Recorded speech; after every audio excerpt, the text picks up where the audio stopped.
Hey guys, welcome to another Warframe video, and the Acolytes have returned once again, and it's about damn time, I must say, because the price of Memeing Strike has spiked up quite significantly in the last couple of months, and it's currently sitting at around 1000 platinum. And it's not the only mod, even Argon Scope has gone up to about 400 platinum on average. Now, if you've never experienced the Acolytes, here is how they work. So first of all, the Stalker will order the Acolytes to seek out and kill the Tenno. Each Acolyte will then pick a random mission on the star chart and stay there for a bit, and I'm not actually sure whether it's time-based or based on the amount of times the Acolyte has been defeated. I never even thought about testing it. Now at first, the location of the Acolyte will be unknown, so you won't be able to simply click on the little icon on your navigation and go and do the mission until someone plays that mission and finds the Acolyte, at which point it will be marked for everyone. Once the Acolyte has been found, you can play the mission and it will show up just like the Stalker does. It's basically just Stalker with different abilities. Now you don't actually kill the Acolyte in the mission, you just deal a certain amount of damage to it, at which point it will run away and drop a mod. However, each time an Acolyte is defeated in a mission, its global health pool will go down, and this is one of my favorite things about the event, and probably why this event is still my favorite Warframe event to this day. You cannot kill this Acolyte on your own, it is just too damn strong, so it takes the entire community to eventually take it down, because every time the Acolyte is defeated,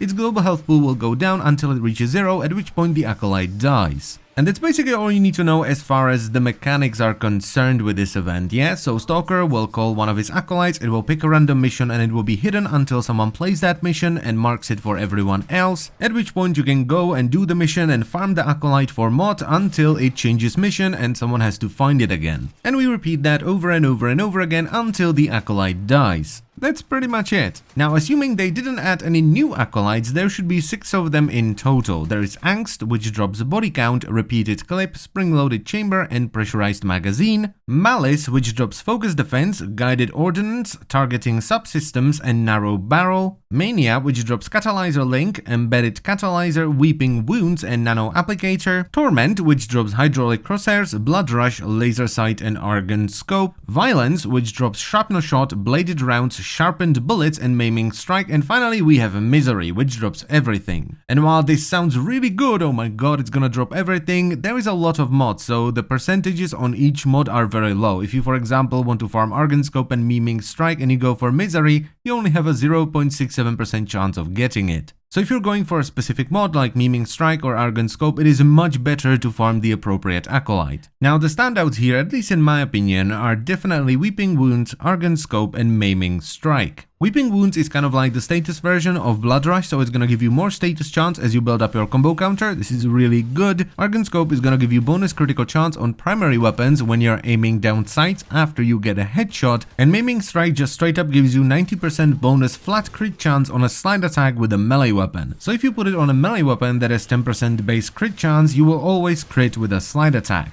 Now there are of course other good mods from the Acolytes as well, all of them are worth farming, you can get things like Blood Rush or Bladed Rounds, but a lot of these mods are now available in the game outside of the Acolytes, like you can get Blood Rush from the spy mission on the moon, and while a lot of the mods are pretty good, they're not quite as powerful as Memeing Strike, Argon Scope, or Weeping Wounds. But I would still very much recommend you farm as many things from these Acolytes as possible, because they only show up like once or twice a year. And that's pretty much it for the video, so I thank you very much for watching, as always, and I will see you next time. Bye bye.